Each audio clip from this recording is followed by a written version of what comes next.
देखो, it is a political conspiracy in which the politicians are participating, and through और ये politicians, clear है, just clear है। just just a minute.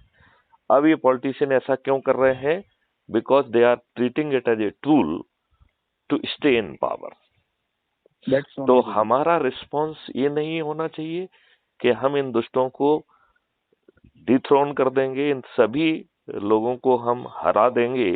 ये यदि हम स्ट्रेटेजी करेंगे तो जो आप और हम कह रहे हैं उससे उसका फायदा तो हम पब्लिक को दे भी पाएंगे, और हम उससे अलावा 21 और फायदे दे सकते हैं। 21 more, I don't know whether you have gone through the 21 objective of the crime free Bharat mission, क्योंकि क्राइम फ्री भारत मिशन कह रहा है कि इस देश के साथ तो शुरू से ही पॉलिटिकल दुष्टता की गई है। आप ये बताइए, यदि आप गुलाम हैं और आपको गुलामों के ऊपर शासन करने के लिए जो फॉरेन पावर है उसने जो नियम कानून बनाए हैं वो गुलामों को कुंठित करने के लिए, अपमानित करने के लिए, शोषित करने के लिए बनाए जाते हैं, या उनकी सेवा या विकास के लिए बनाए जाते हैं? देखिए अभी जो हालात है देश नहीं के नहीं, अभी अंदर, अभी मैं अब आपको दूसरे डायमेंशन में ले जा रहे हैं। अभी उस डायमेंशन का जवाब चाहिए मुझे।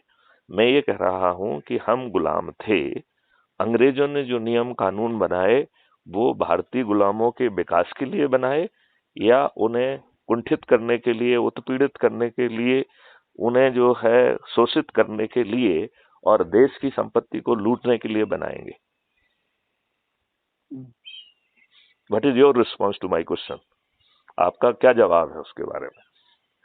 नहीं देखो उसमें मैं अगर मैं जहाँ तक बात करूंगा तो मैं तो एक कॉमन सेंस की बात कर चीज, रहा हूं कि यदि आप हाँ जो है ब्रिटिशर होते तो आप नियम कानून जो बनाते वो जिनके ऊपर आप शासन कर रहे हैं उनको शासित करने के लिए बनाते, अपने फायदे को एक्सप्लॉइट करने के लिए बनाते, उस देश को लूट के उसकी संपत्ति को ब्रिटेन ले जाने के लिए बनाते, या उस देश की सेवा के लिए बनाते, उस देश के विकास के लिए बनाते? देखिए कॉमन इस सेंस सेज मामले के में, कॉमन सेंस तो यही कहता है कि वो सभी जो है आपके शोषण के लिए, आपको अपमानित करने के लिए, आपके साथ दुष्टता करने के लिए बनाए गए। तो जब आप स्वतंत्र होंगे तो what should be the first response of the new political bosses? कि नहीं वो होना सब तो यही नियम चाहिए। कानून को मॉडिफाई करें and change them, make them really beneficial to the public at large. ये बात है कि नहीं है? देखिए बिल्कुल बात ठीक है, इसमें अच्छा, एक सीधा दूसरी सा बात मैं सिंपल आपसे सी ये चीज पूछ है। रहा हूं कि जो सिस्टम उन्होंने ब्यूरोक्रेटिक और प्रशासनिक और जुडिशियल सिस्टम बनाया था वो कॉस्ट इफेक्टिव तरीके से सबसे कम खर्च करके हम गुलामों पे कैसे शासन करें उसके लिए बनाया था। और उसका लिटमस टेस्ट ये था कि आपके फ्रीडम फाइटर्स की बड़ी गलती ना होने पर भी उन्हें वही सिस्टम बड़ी आसानी से फांसी के फंदे पे चढ़ा देता था।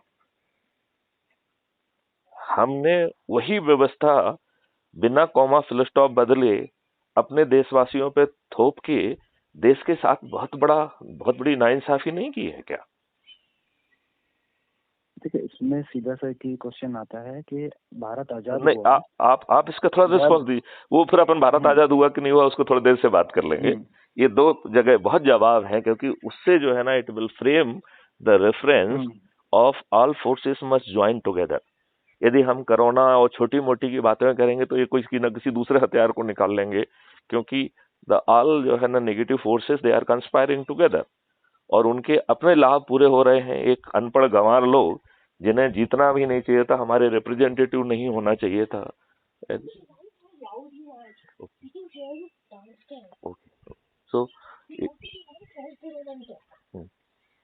तो नहीं अभी इसमें एक सिंपल सी चीज मैं आपको जो बताना चाहूंगा या कहना चाहूंगा इसमें, हाँ हाँ, भारत के लोकतंत्र की जहाँ तक बात है हम्म, तो लोकतंत्र तो अभी अगर देखा जाए पॉइंट ऑफ व्यू में, हम जिनको रिप्रेजेंटेटिव ऑफ द पीपल बोलते हैं, जिनको हम सिलेक्ट करके भेजते हैं, ठीक है, वो सिलेक्टिंग किस बेस पे हो रही है? वो मनी और पावर बेस पे ही हो रही है। हाँ पूछो। उसका डेमोक्रेटिकली कहीं भी कोई भी भारत का नागरिक जो वोट दे रहा है, आप इसमें अगर थोड़ा सा ईवीएम की तरफ जाएंगे तो ईवीएम के अंदर जो एक गेम खेला जा रहा है, इसमें भी बहुत तगड़ा होच है कि ईवीएम को लेके ये बराबर अपना इस्तेमाल कर रहे हैं कि ईवीएम को हटा दीजिए। देखिए देश में दो तरह के इलेक्शन अभी भी हैं।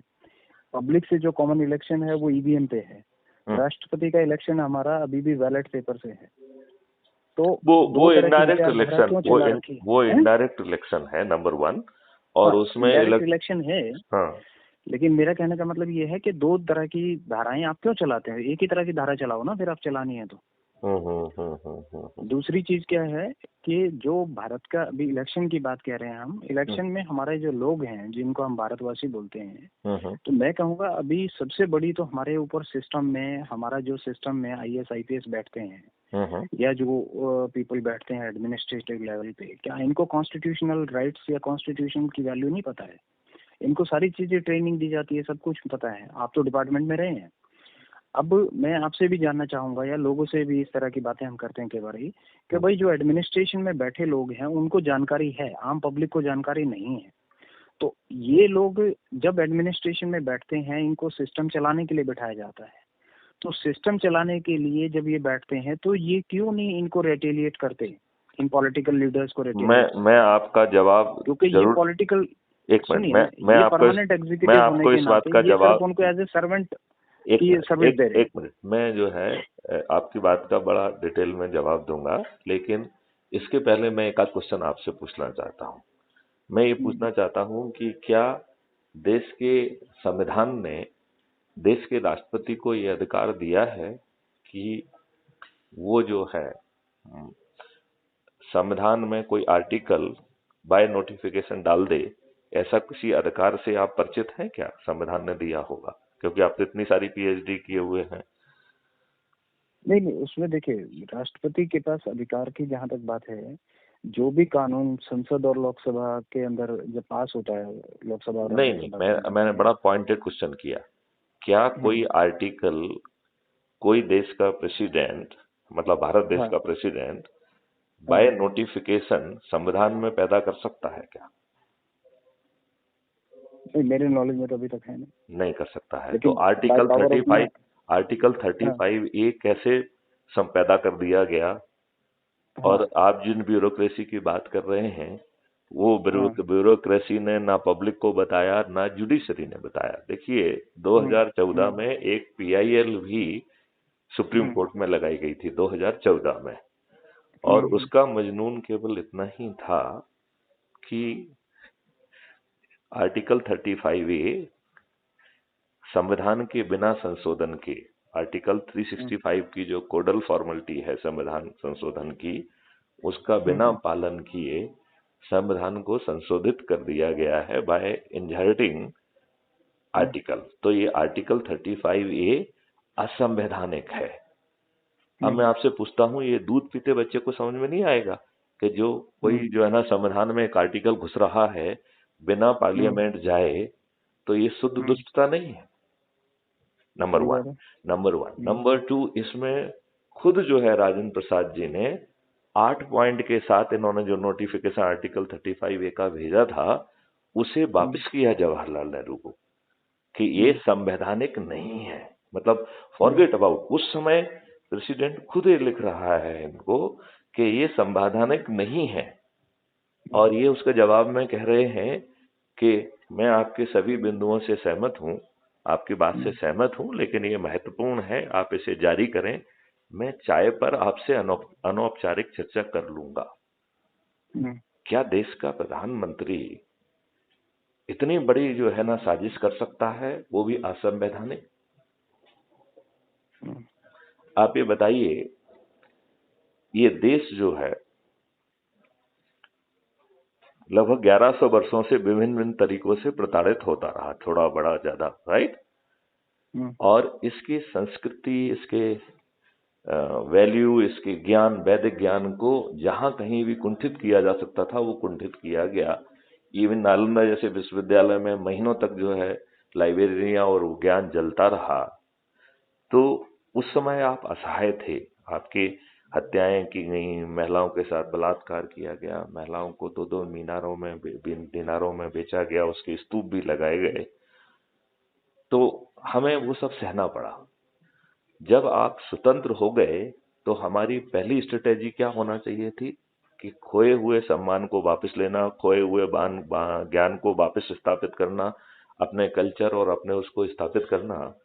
लेकिन आपको नहीं लगता है कि इन दुष्टतापूर्वक जब माननीय जवाहरलाल नेहरू जी के द्वारा तुष्टीकरण का उल्टा जो है ना खेल अपनाया गया, जब जो है इस देश में अपने हिसाब से लोग जो है को जहां जाना है वहां जाने का ऑप्शन दिया गया, और जो लोग वहां चले गए, राइट, आपने कहा कि नहीं उनकी संपत्ति और उनका सब कुछ यथावत रखा जाएगा कि मुस्लिम भाई वापिस आएंगे। ये स्टेटमेंट है महात्मा गांधी जी का। तो मेरा कहना है कि भाई साहब आपने देश को क्यों बंटने दिया? आपने तो खुद ही कहा था कि ये देश मेरी लाश पे बटेगा। और जब ये बात हुई तो आपने जो ना, जब आपसे जो मिस्टर टंडन और बाकी लोगों ने, सीमांत गांधी वगैरह ने कहा कि साहब ये तो हमारे साथ दुष्टता है, आप हमको जो है ना इन गद्दारों के सामने फेंक रहे हो, ये क्या है, ये सब गलत है। तो गांधी जी ने बड़ा गोलमोल जवाब दिया, देखिए आपकी जो है ये वर्किंग कमेटी, इससे बेहतर लोग नहीं हो सकते हैं, इन्होंने जो कुछ भी किया होगा वो सोच के ठीक ही किया होगा। Is it not a utter nonsense? We were victim of the a great conspiracy, जो इन्होंने उल्टा महिमा मंडित किया है हम लोगों को, जिनको जो है रियली कटघरे में खड़ा किया जाना चाहिए था, उन्हें महिमा मंडित कर दिया गया और उन्हें देश का प्रधानमंत्री बना दिया गया। ये इस देश के साथ बहुत बड़ी दुष्टता नहीं है क्या? अच्छा, चलिए जितेंद्र जी, मेरे ख्याल से इन बातों के यदि अपन चर्चा करेंगे तो बहुत लंबी चल जाएगी। मैं अब आपको इसके समाधान की तरफ ले जाता हूँ।